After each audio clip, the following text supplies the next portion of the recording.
Seorang gadis berjalan masuk ke dalam elevator. Halusinasi Su Jin muncul lagi. Dia melihat wanita itu sedang disiksa. Pria yang menyiksanya, dagunya ada sebuah bekas.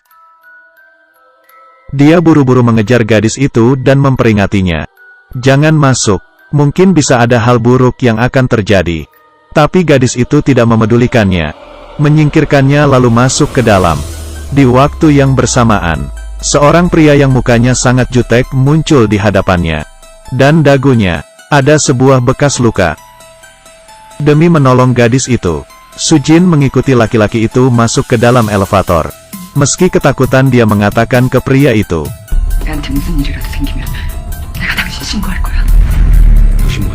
pria itu memunculkan ekspresi yang kejam, dan langsung menyekik lehernya. Dan di saat itu, dia tiba-tiba melihat takdir pria itu. Dia dibunuh oleh seseorang, lalu memasukkannya ke dalam koper dan membawanya pergi. Tidak menunggunya berkata, elevator pun sampai. Dia dilempar keluar dengan keras. Suaminya pun muncul, dan langsung memeluknya. Su Jin panik, tidak berhenti berkata ke suaminya, pria di lantai 7 itu akan mati. Tapi suaminya tidak percaya, mengatakan tidak akan terjadi apa-apa, dan memberikannya obat. Berkata setelah tidur semuanya akan menjadi baik. Di tengah malam, Su Jin terbangun. Dia pergi ke lantai 7, dan mendengar suara yang dikeluarkan oleh gadis itu dari dalam. Dia baru saja ingin membunyikan bel pintu.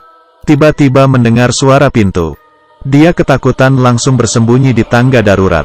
Saat itu, seorang pria yang memakai topi menarik sebuah koper keluar, melewati pintu. Dia menyadari orang itu bukan orang lain, tapi adalah suaminya sendiri. Besok paginya, suaminya bersikap seperti tidak ada terjadi apa-apa, bahkan membuatkan istrinya sarapan. Dia tidak bisa menahannya dan bertanya, Su Jin pun semakin curiga. Hari ini dia mendapatkan paket dari teman kerjanya, barang pribadi yang dia tinggalkan di kantor. Di dalam buku dia menemukan fotonya sendiri. Tetapi pria yang di dalam foto itu bukanlah suaminya sekarang. Dia pun menanyai teman kerjanya, hubungan dia dengan suaminya itu seperti apa. Teman kerjanya agak ragu, tapi akhirnya mengatakan yang sebenarnya kepadanya. Sebenarnya beberapa bulan lalu, kau ada menyarankan untuk bercerai. Su Jin mulai berpikir jauh. Dia memutuskan untuk lapor ke polisi. Dan di sisi lain, suami sedang mempercepat proses imigrasi, bahkan mengganti jadwal penerbangan. Sebenarnya, dia dari awal sudah memasang pelacak di HP istrinya, sehingga dengan jelas mengetahui posisi istrinya. Saat itu dia melihat istrinya sedang di kantor polisi. Dengan buru-buru dia mengejar ke kantor polisi. Su Jin pun langsung panik. Di depan polisi menunjuk dia. Sang suami tidak mengubah pernyataannya. Untuk menemukan kebenaran, polisi hanya bisa pergi ke tempat kejadian untuk memeriksa. Saat membuka pintu kamar lantai 7, perempuan itu terdiam. Apartemen itu ternyata kosong. Sama sekali tidak ada orang yang tinggal. Bahkan pemilik gedung itu berkata, kamar ini sudah beberapa bulan tidak terjual. Kasus ini tidak akan selesai. Suami juga tidak menyalahkannya. Seperti biasa dia memberikan obat kepadanya. Tapi kali ini, Su Jin tidak menelannya. Menunggu suaminya pergi, dia pun keluar untuk memeriksa. Dan di dalam elevator, dia bertemu dengan pria yang ada di dalam fotonya. Dia diam-diam mengikutinya, mengetahui pria itu dipaksa tagih hutang oleh kreditur. Pria itu pun mengenalinya. Ia tidak begitu terkejut. Dia membawa Su Jin pulang ke apartemennya. Mulai membuka laci, perabotan di dalam kamar, membuat Su Jin merasa sangat familiar.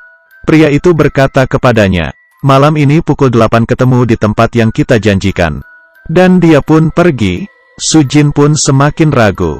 Dia berusaha mencari petunjuk lainnya, dan menyatukan semua petunjuk. Tetapi adegan selanjutnya membuat dia lebih terkejut. Di dinding apartemen ini, ternyata dipasang foto nikah mereka. Apakah dia barulah suaminya yang sebenarnya? Apabila benar seperti ini, pria yang di rumahnya itu sebenarnya siapa? Di malam hari, sesuai dengan perjanjian mereka bertemu di suatu bangunan, dan menemukan suami palsunya sedang menarik mayat. dan memasukkannya ke dalam. Dia yang panik pun ketahuan. Lalu dia mengambil pisau untuk melindungi dirinya. Menghadapi suami palsunya. 당신 누구야? 당신이 죽인 사람, 그 사람이 지우씨야. 내려와서 다 얘기해줄게. 누구냐고! Sujin sudah kehilangan kendali. Dia perlahan-lahan mundur ke tepi bangunan. Sebentar lagi akan jatuh. Untung saja polisi saat itu pun datang dan menolongnya. Tapi yang lebih aneh adalah mayat yang baru saja dia masukkan sudah hilang dan tidak ada jejak.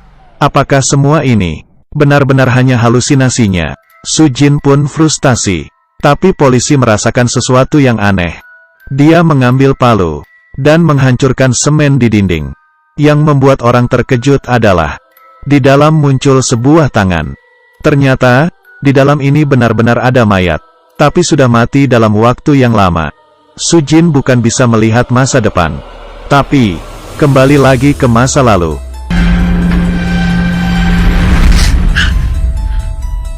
Di kantor polisi, suami palsu berkata dengan muka tanpa ekspresi. Pria yang di dalam semen itu dialah yang membunuhnya. Pria itu dan Sujin barulah pasangan suami istri yang sebenarnya. Dan dia sendiri adalah kakak adopsinya Sujin. Nama aslinya adalah Sunwo. Setelah Sujin hilang ingatan, dia berpura-pura menjadi suaminya. Tujuannya untuk membohonginya dan mendapatkan kompensasi dari asuransinya. Tetapi Sujin merasakan hal itu bukanlah yang sebenarnya. Dia ingin lebih mengetahui hal itu. Sunwo pun tidak ingin membicarakannya lagi. 더 이상 할 말 없습니다. 그만하시죠. Sujin pun pulang ke rumah.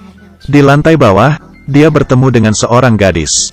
Hatinya tergerak, menanyai nama sang gadis. 최수진, 김수진이라니까? 김선우 동생.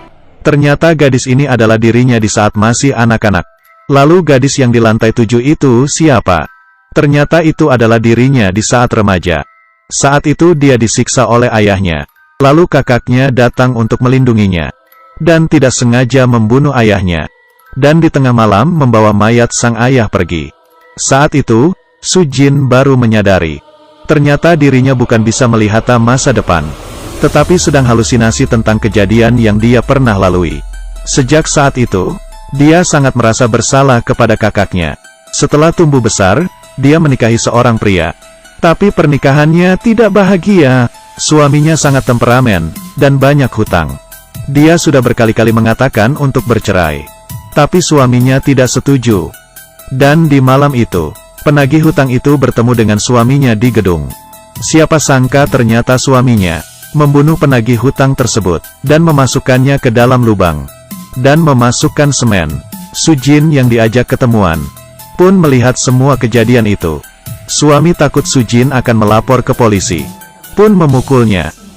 Melindungi dirinya sendiri, Sujin memukul kepala suaminya. Dan suaminya pun tidak bernafas. Dia yang ketakutan hanya bisa menelepon kakaknya datang. Sunwo sambil menenanginya. Dia memasukkan mayat pria itu ke dalam semen. Saat itu Sujin menjadi sangat lemah. Dia perlahan-lahan jalan ke tepi bangunan. 혼자 결정하고 혼자 감당하고.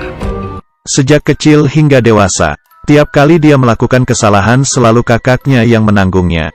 Dirinya seperti pembuat masalah. Tidak berhentinya membuat kakaknya repot. Terakhir dia tidak ingin menyusahkan kakaknya lagi. Dan lompat jatuh ke bawah dari atas. Dengan cepat dia menolongnya, sehingga dia masih hidup. Sampai saat ini, semua ingatan Sujin pun kembali. Polisi memberikannya sebuah alamat, mengatakan tempat itu barulah rumah aslinya. Tapi baru saja masuk ke dalam tidak berapa lama, pintu rumah tiba-tiba terbuka. Pria yang masuk adalah suami aslinya. Ternyata malam itu dia tidak mati. Dan setelah itu, dia terus mencari kesempatan untuk balas dendam. Sujin ingin melapor ke polisi. Tapi sudah terlambat. Pria itu tanpa berkata-kata langsung memukul kakinya hingga patah. Dan menyiram bahan bakar, lalu menyalakan api. Sehingga rumah itu terbakar. Polisi yang datang pun untungnya sempat menangkapnya. Tapi Sujin yang terluka tidak bisa bergerak untuk kabur. Saat itu Sunwo datang lagi menyelamatinya. Di saat itu, dia tahu Sujin dalam bahaya. Diam-diam keluar dari kantor polisi dan langsung pergi dengan cepat. Tapi bara api semakin membesar. Dia tidak bisa kabur keluar. Hanya bisa menunggu pertolongan dan menenangi Sujin. 오빠 나 이제 다 기억나. 울지 마. 나는 그럴 수밖에 없었으니까. Di saat Sujin sudah siuman, polisi berkata kepadanya, Sunwo sudah mati. Sebelum dia mati, dia menggunakan tubuhnya untuk melindungi Sujin. Di akhir cerita, Sujin pergi sendiri ke tempat yang mereka sudah janjikan. Sunwo selalu hidup di dalam hatinya. Dan kenapa bisa ada dua foto nikah? Karena mengikuti tradisi, sebelah kanan pengantin adalah pengantin pria, dan keluarga adalah berdiri di sebelah kiri pengantin. 보내지 말까?